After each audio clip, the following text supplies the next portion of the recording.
Det her forløb, det går ud på at få noget viden omkring det at holde en tale, og selv prøve kræfter med at holde tale. Jeg vil gerne have, at I starter med at klikke på det link, der ligger her under mål.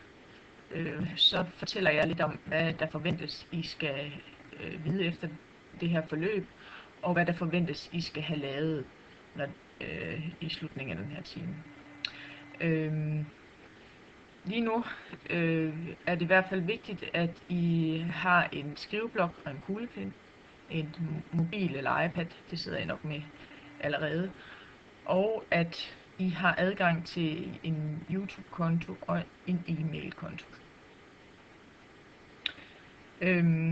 Herefter så skal I gå ind, og så skal I starte med at klikke på det link, der ligger heroppe ved, hvad I skal vide om taler.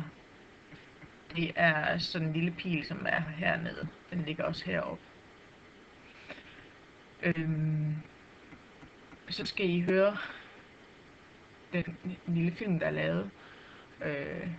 Og derefter så skal I gå ned og lytte til den lille film, der ligger hernede, omkring at nu skal I selv i gang med at holde en tale, hvordan I skal gribe det an.